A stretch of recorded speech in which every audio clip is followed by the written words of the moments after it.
We think sometimes, what is the use of the exam? But exam is a test that are a great way to assess what students have learned with regards to the particular course. Exam will show that what part of the lesson student seems to have taken the most interest in and as remembered.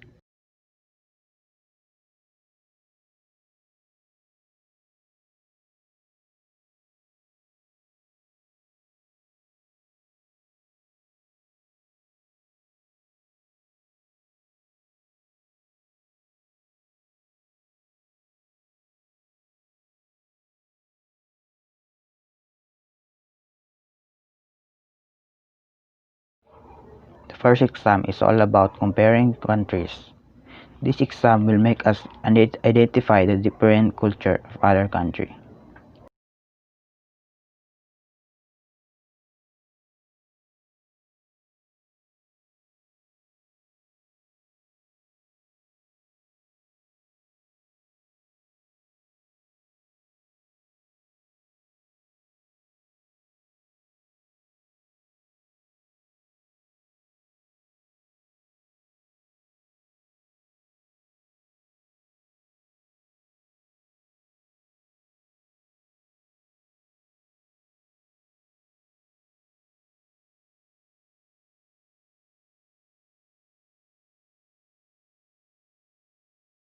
And the second exam is all about editorial essay.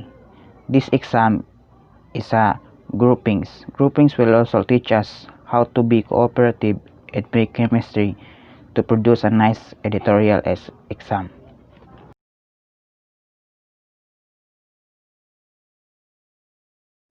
What is COVID-19?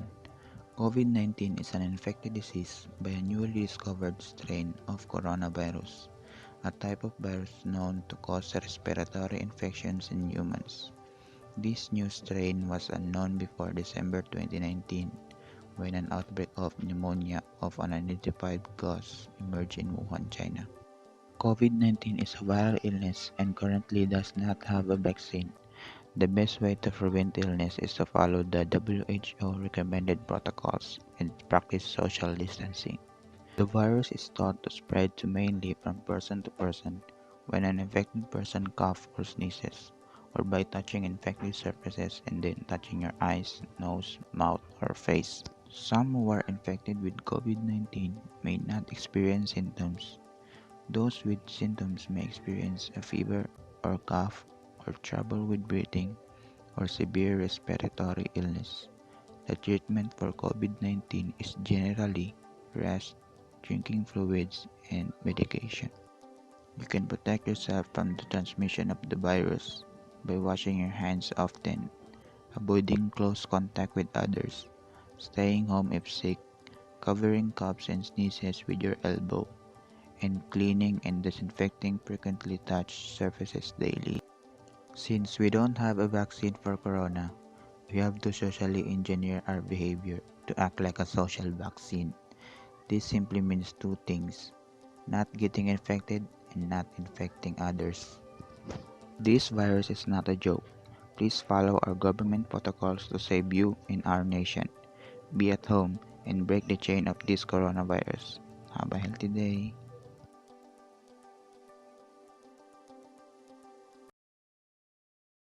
The third exam is all about COVID-19 awareness. Our teacher instructed us to make an COVID-19 awareness for the third exam.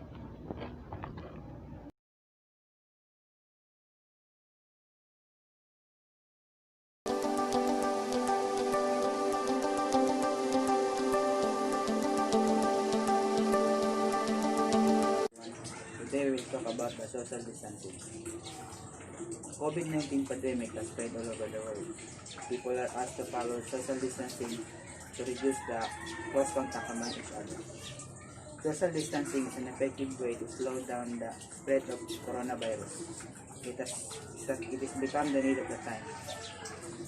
Because there is no proper medicine or vaccine for COVID-19, social distancing is the best way right now to protect ourselves in our society from the dangerous disease. Social distancing is essential because COVID-19 spreads from person to person.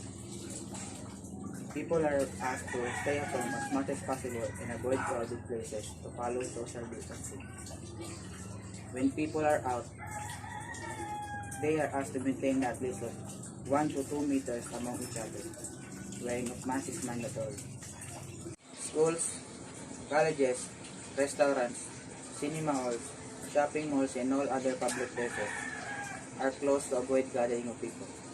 Many offices have started giving work from home option for their employees. Many schools also have started giving online education for the students. It is necessary to follow social distancing, even if we are in a high-risk group or not. Social distancing is somewhat inconvenient. At times, people may feel like avoiding it, but this can be dangerous. We should not forget that COVID-19 spread from the asymptomatic patients too. The government is taking a lot of actions to protect us from the COVID-19 disease. It is also our duty to follow all social distancing recommendations and stop the spread of the disease. This disease will go away only if we all participate in social distancing. Thank you guys for listening.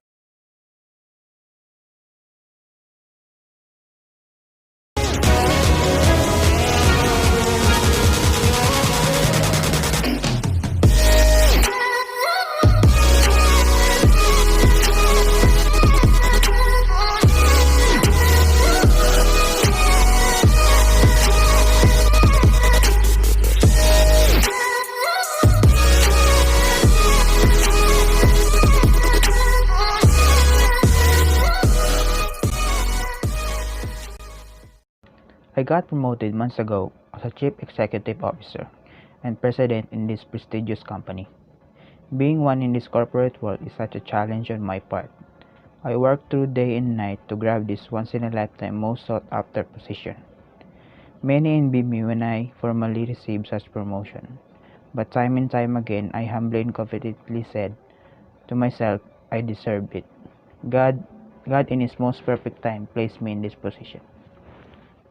Good morning, sir. Yes, good morning. Have a blessed day, my beautiful secretary, Miss Sweetie. Sir, two of your subordinates have conflicts. They want to talk to you. Do you have any spare time today to confront them since you have an appointment with Mr. Zobel by 10? I do recognize, yes, that I have an appointment with Mr. Subel by 10. Yet I have to attend first there, please. Please call them right away in my office. Thank you. Yes, sir. I will. I will bring you later your favorite brewed coffee with fresh milk, and you're muchly welcome.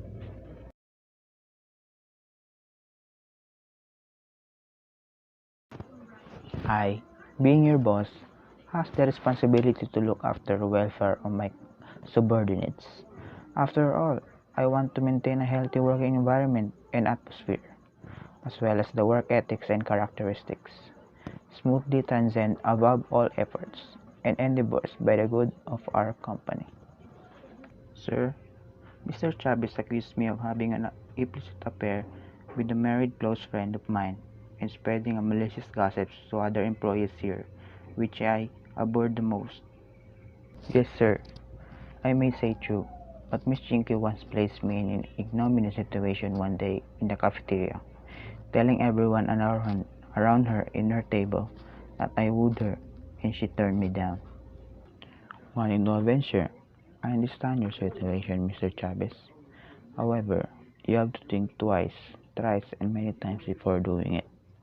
You may have satisfied and pleased yourself in taking revenge with Mr. Chinky, but do you have peace of mind? You have to consider her fragile thoughts. I have started to think and ponder about it. I wanted to approach her and make sorry with what I did to her, but I was overcome with intense hesitation. You're such an unfair guy, Mr. Chavez. You are evading me despite I want to befriend you. Yes, I admit that The fifth exam is all about monologue performance. The monologue was very challenging for me because of we play or act as a different character and different type of person in a monologue.